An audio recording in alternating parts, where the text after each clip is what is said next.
welcome to not only a brand new video but a brand new series. So decided that we was going to get out and play some more golf courses as per my last video. What we've decided to do is make a series, so it's called the Links Advisor series. So it's going to be kind of like a course rating. Today we are at Tudor Park. There's going to be 5 things that we're going to rate golf courses on. It's going to be the clubhouse and facilities, the course condition, the value for money, likeliness to recommend, and how hard the course is. Yeah. Oh, yeah. So that's what we're going to rate on. Like I say, we're at Tudor Park now, so we'll play a couple more holes and then we'll have a chat about the facilities and the clubhouse. Well, that bunker was a lot closer to the green than it was. I thought I was going to go in it.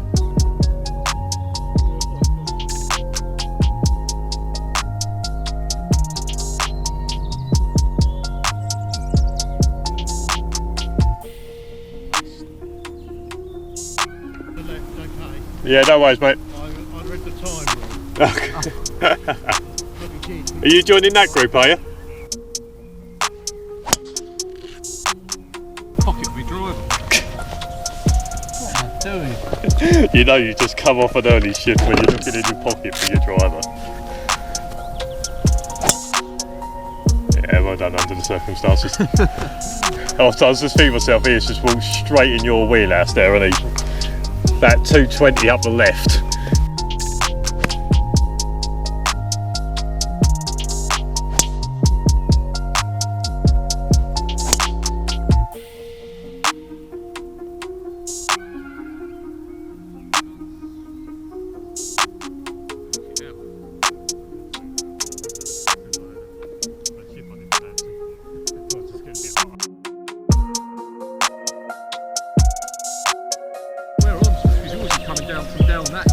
Yeah, but then my putt, I think my putt's going to try and go right to left here.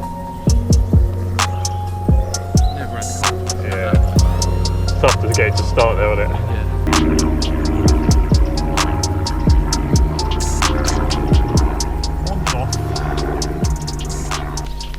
But once we give them 5 minutes just to get out of the way. Rating the golf courses on a 5-star system. Whole stars, can't use half stars.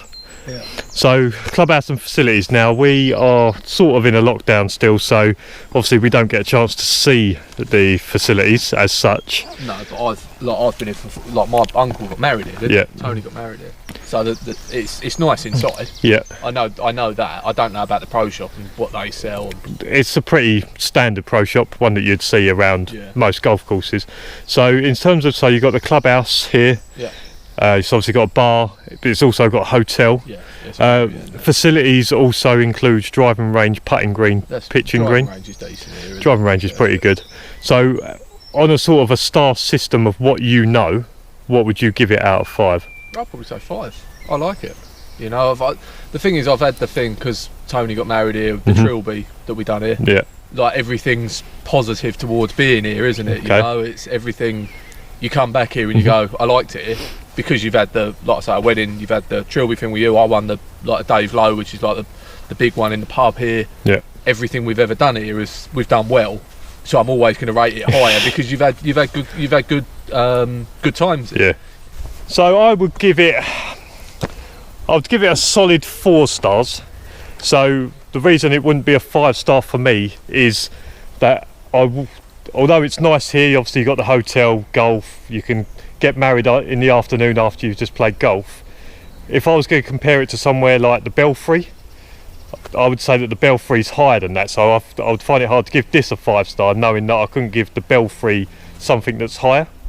But like I say, driving range is good, chipping green, they got a chipping area, they got a putting green, the bar's nice, the pro shop's good, and like I say, you can stay here the night before, the night after, and you can get a couple of games of golfing.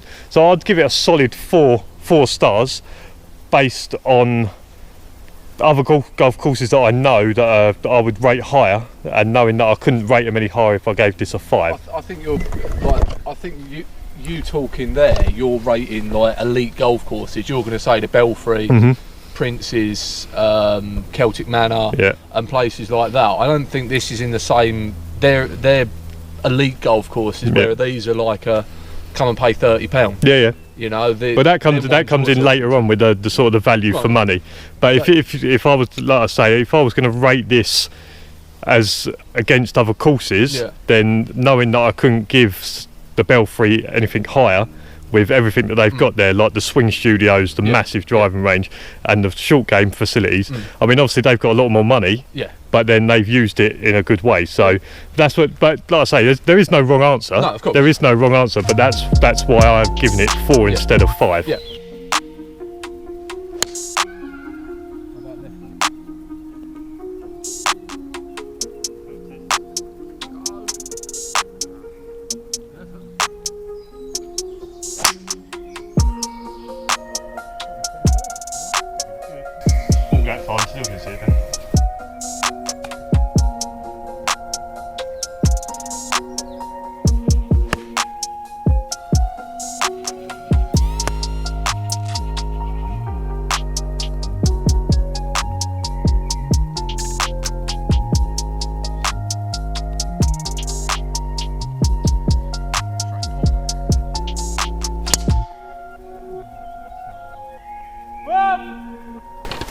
Right, so next question, next rating.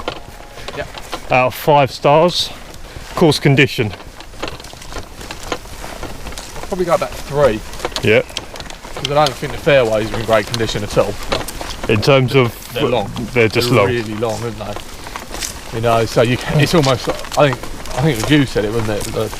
It's sitting in the middle of the fairway, am I going to catch a fly? Yeah. Greens are good. Greens are really good. They're rolling, aren't they? Yeah. They're rolling pretty true. We just can't putt on them. Yeah, so we're just not in one online. So yeah, I think the fairways let it down a little bit. You can see we're just coming up to it. Yeah. And it just, all these wafty bits here. Yeah. Just probably isn't how it should be looking, is it? You know, especially when we're coming into June. Yeah. So this is a fairway. Mid-June. So, I mean, I'd go along with that. I'd give the course 3 stars. I would probably give it 2. If it weren't for the fact that we was in lockdown. I'm giving them the benefit of the doubt that they've got green staff on furlough. Yeah.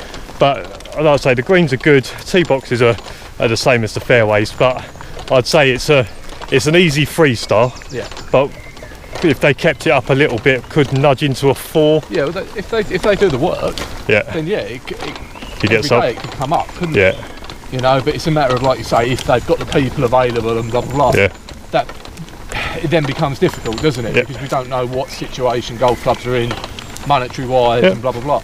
You know, they might be struggling because of all the time they've had off. You don't know, do you? No, I think that's fair.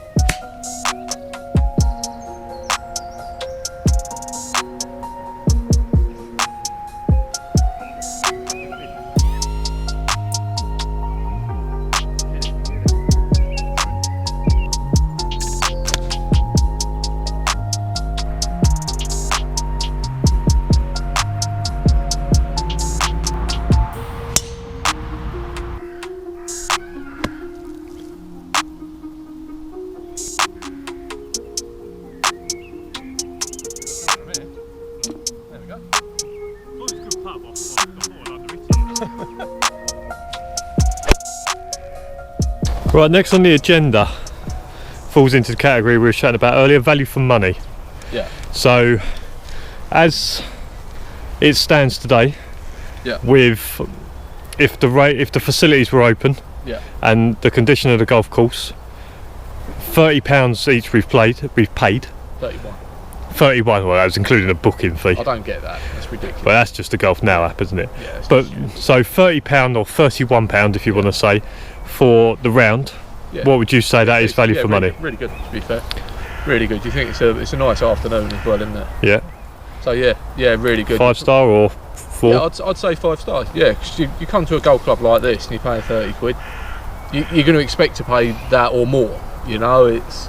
But what were you? 9th of June, so middle of the summer. Yeah. So summer rates. Yeah, absolutely. Yeah, summer rates, like you say.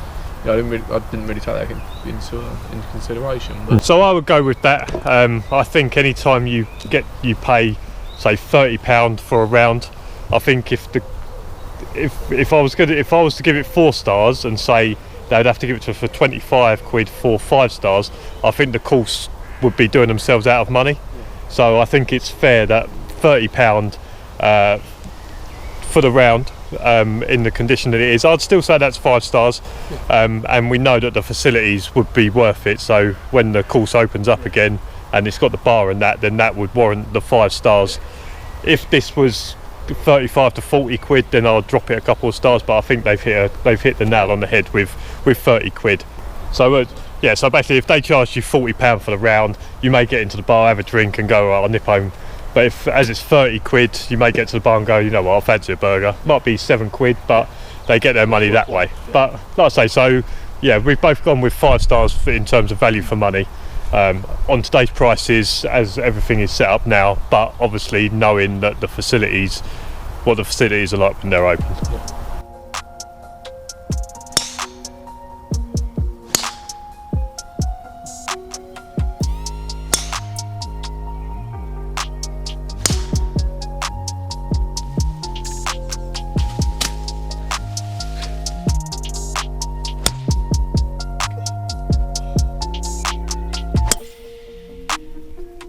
Right, our fourth one. Our fourth one is a level of difficulty. So obviously 1 being Dyno Crazy Golf, 5 being, I don't know, the Masters. Yeah. Well, why have I completely forgot what course that is? Augusta. How would this rate in your level of difficulty? It's not the hardest golf course in the world, is it? By any means. Probably, I'll be generous and say 3. Yeah. Because there's some coming off the tees. There's some like real dodgy, tight lines. You know, so that's where it's going to save itself. But if you can knock one in play, it's kind of fairway green. Yeah. You know, it's not.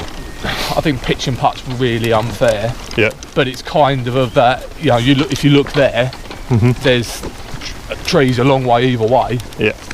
But there's a green and there's 1 bunker. You know, it's not exactly really well protected, is it? Yeah. I mean, so it's 6,000 off the whites. We're playing off yellows today because they're the only tees that are out. It's 5-7. So that is short. But like you say, because of some of the tee shots, you do have to back up a little bit. So yeah, it's not just stand there and have a field day with drive. Yeah. But even like that one, like the last hole, like I bombed that drive. Yeah. I didn't expect to be in trouble. Yeah. You know, so it has got its own little bits of protection there, doesn't it? So I would give this course a difficulty level of 3 if you went back another tee, back off the whites, which is what you should be. I'll give it a difficulty level of 2 off the tees today, but I think for fairness we'll go off the backs, which is I'd give it a 3. So it's very scoreable, but greens are pretty flat. You can hold some if you get going.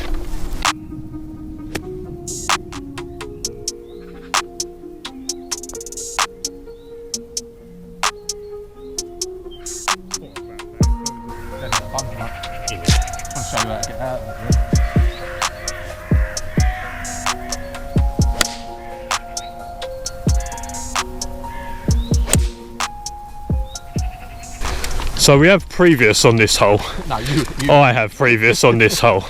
So when me and Nick teamed up in Trilby, Nick caddied for me around here, very generously, I must admit. Last minute call, wasn't it? Last minute call. And it was the first time I've played in Trilby, and it was the best 13 holes of golf you've ever seen, followed by a bit of a car crash. And on this hole, 17, I hit it in this left-hand bunker. Probably about where I am. Probably about where you are. The world was still at right. The birds were still tweeting. I then followed that with a shank, a duff and a fin to blob the hole. So Nick has promised that he's going to do some justice to this bunker and get it up and down. Or not. Oh dear. I tell you, this bunker's cursed.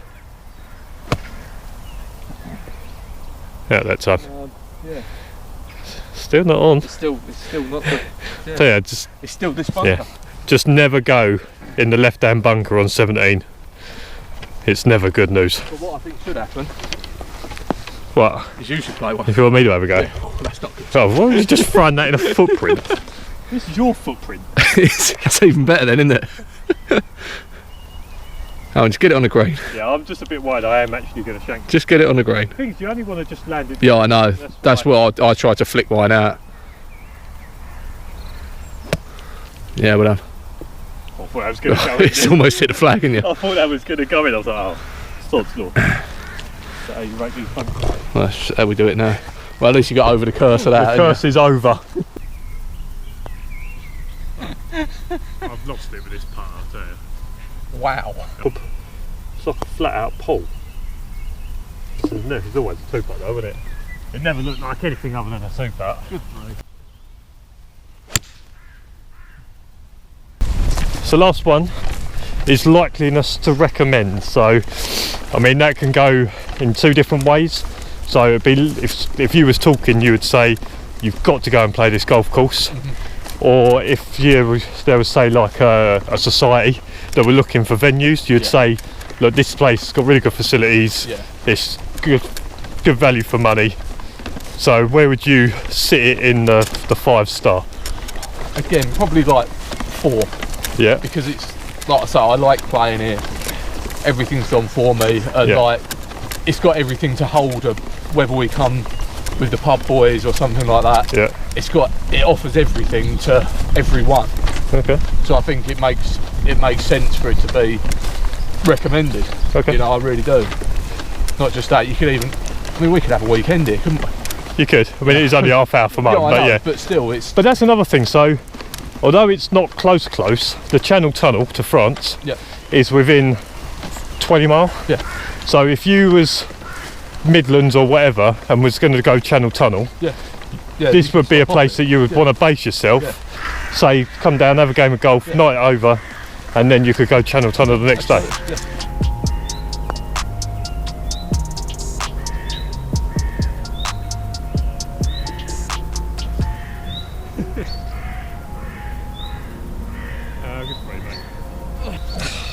What a joke. So just to wrap up yesterday, I gave 3 stars to Tudor Park on likeliness to recommend. This was based on, it's not somewhere that I'm going to go and shout from the rooftops and tell people that I've played there and they should go and play there, but it's also, I would never tell someone that it's not worth the money or not to go and play there. I gave Tudor Park 3.6 out of 5 as an overall rating, and Nick scored it 4 out of 5. Obviously we rate this course reasonably high or average to high for its value for money and everything that it offers. I'm going to set out a table where we're going to use this system on everywhere we play, and it's not going to be a leaderboard, but we'll see where different golf courses sit on our rating system. Thanks for watching. Hope you enjoyed the video. If you did, make sure you give it a thumbs up, also subscribe, and we'll see you in the next one.